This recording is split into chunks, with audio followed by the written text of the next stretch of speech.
Welcome back to drama tour. Dramas ഇഷ്ടപ്പെടുന്നവരാണ് നിങ്ങളെങ്കിൽ തീർച്ചയായും ഈ ചാനൽ സബ്സ്ക്രൈബ് ചെയ്യുക. ഈ കളിയിലും റോസിയും ടീമും തന്നെ ജയിക്കുന്നു. ആഹ്ലാദ പ്രകടനത്തിനിടയിൽ റോസിയെ എല്ലാവരും ചേർന്ന് എടുത്തുയർത്തുന്നു.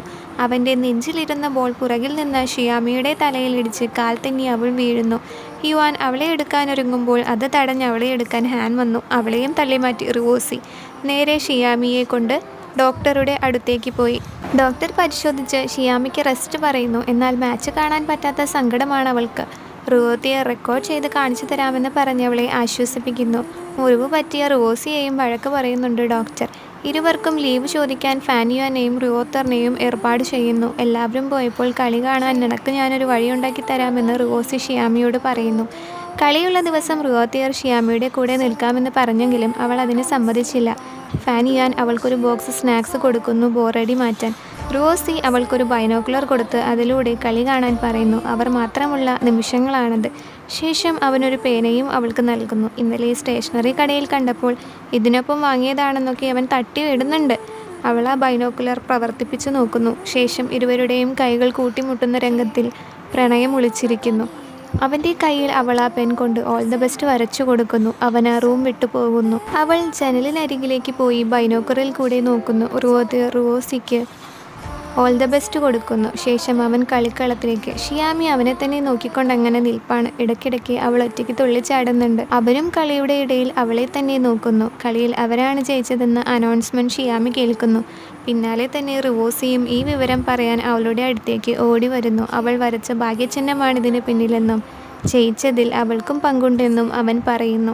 ശേഷം അവരൊന്നിച്ചുള്ള കുറച്ച് നിമിഷങ്ങൾ. ടീച്ചർ വന്നപ്പോൾ എല്ലാവരും കൂടെ ട്രോഫി അവർക്ക് കൈമാറി. അവരത് ക്ലാസ്സിൽ സൂക്ഷിക്കാൻ ആവശ്യപ്പെടുന്നു. ഷിയാമി പോയി റോസിയെ അഭിനന്ദിക്കുന്നു. ശേഷം അവർ തമ്മിലുള്ള സംഭാഷണങ്ങൾ. ഇരുവർക്കും ഉള്ളിൽ പ്രണയമുണ്ടെന്ന് തീർച്ചപ്പെടുത്തുന്ന നിമിഷങ്ങൾ.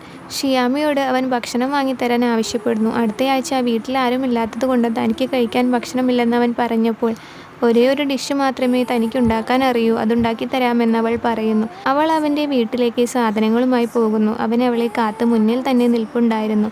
സാധനങ്ങൾ വാങ്ങി അവൻ അവളെ അകത്ത് കൊണ്ടുപോകുന്നു. കുക്കിങ്ങിൽ ചെറിയ ചെറിയ തെറ്റുകളൊക്കെ സംഭവിച്ചെങ്കിലും ഔട്ട്പുട്ട് നന്നായിരുന്നു കേട്ടോ. ഇടയിൽ അവർ തമ്മിലുള്ള ഇണക്കവും പിണക്കവും എല്ലാം കാണിക്കുന്നുണ്ട്. പുറത്ത് അമ്മ വന്ന് നിൽപ്പുണ്ടെന്ന കോൾ ഷിയാമിക്ക് വന്നപ്പോൾ ആദ്യം ഓടിപ്പോയി സ്വീകരിച്ചത് റോസി ആയിരുന്നു. അവളുടെ അമ്മയെ അവൻ വാനോളം പുകഴ്ത്തി സംസാരിക്കുന്നുണ്ട്. ശേഷം അവർ പോകുന്നു. ശേഷം ഇരുവർക്കും ഒരു മെസ്സേജ് വരുന്നു ഫോണിൽ. പഠിക്കാൻ സഹായിച്ച ഫാനിയാനോടുള്ള നന്ദി അറിയിക്കാൻ അവരൊരു CS ഗെയിം കളിക്കാൻ പോകുന്നുവെന്ന് അറിയിച്ചുള്ള മെസ്സേജ് ആയിരുന്നു അത്. ശേഷം ഷിയാമിയും റിയോത്തറും കടയിലേക്ക് പോകുന്നു.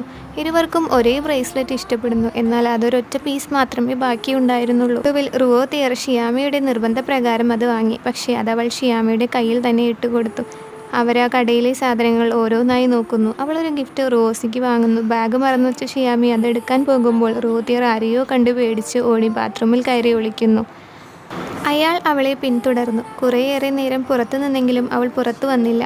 അവൾക്ക് ഷിയാമിയുടെ കോൾ വന്നപ്പോൾ പേടിച്ചവൾ പുറത്തു വന്ന് നോക്കി. അയാളെ അവിടെയൊന്നും കാണാനില്ല. രണ്ടാളും ഒന്നിച്ച് നടന്നുപോയി. ശേഷം അവർ മാളിൽ സ്റ്റുഡിയോയിൽ കയറി ഓരോ ഗോഷ്ഠി കാണിച്ച് ഫോട്ടോസ് എടുക്കുന്നു. പിറ്റേന്ന് എല്ലാവരും ഗെയിം കളിക്കുന്ന സ്ഥലത്തെത്തുന്നു. സുന്ദരിയായി കാറിൽ വന്നിറങ്ങിയ ഷിയാമിയെ കാത്ത് റോസി നിൽപ്പുണ്ടായിരുന്നു. പറഞ്ഞുറപ്പിച്ചിട്ട പോലെ ഇരുവരും ഒരേ തരം ഡ്രസ്സ്. ഷിയാമിയുടെ ഹെയർ സ്റ്റൈൽ നല്ല ഭംഗിയുണ്ടെന്ന് ഷിയോയും ജുനിയും പറയുന്നു. റോസി അവളെ തന്നെ നോക്കി അവൾക്ക് അടുത്ത് പോയി അവളുടെ മുടി കൈകൊണ്ട് തട്ടുന്നു. പറയാൻ മറന്നു, ഷിയാമി മാളിൽ പോയി മുടി വെട്ടിയിരുന്നു കേട്ടോ. ഇരുവരും തമ്മിൽ അടി തുടങ്ങി. അടി അവസാനം സ്നേഹത്തിലൊടുങ്ങി. സ്വർഗത്തിലെ കട്ടറും എന്ന പോലെ യുവാനും റിയോത്തറും വന്നു. ഹാനും മുടിക്കെന്ത് പറ്റിയെന്ന റിയോത്തറിൻ്റെ ചോദ്യത്തിന് ഒരു പട്ടി മാന്തി എന്നായിരുന്നു ഷിയാമിയുടെ റോസിയെ നോക്കിയുള്ള ഉത്തരം. നിങ്ങളിത് പറഞ്ഞുറപ്പിച്ചിട്ട ഡ്രസ്സാണോ എന്ന് റോസിയോടും ഷിയാമിയോടും ചോദിക്കുന്നു. അപ്പോഴാണ് എല്ലാവരും അവരെ ശ്രദ്ധിച്ചത്. യവും ജിൻയുവും അപ്പോഴും വഴക്കിലാണ്. ശേഷം എല്ലാവരും ഗെയിം സ്ഥലത്തേക്ക് പോകുന്ന സീനിൽ ഈ എപ്പിസോഡ് അവസാനിക്കുന്നു. അവരിൽ ആരാണ് ആ ഗെയിമിൽ ജയിക്കുന്നതെന്നറിയണ്ടേ? അതറിയാൻ അടുത്ത വീഡിയോ വരെ കാത്തിരിക്കുക. ഇത്തരം വീഡിയോസ് കാണാൻ താല്പര്യമുള്ളവരാണ് നിങ്ങളെങ്കിൽ ഈ ചാനൽ തീർച്ചയായും സബ്സ്ക്രൈബ് ചെയ്യുക. ക്വസ്റ്റ്യൻസ് ഉണ്ടെങ്കിൽ അതും കമൻറ്റ് ബോക്സിൽ പറഞ്ഞോളൂ.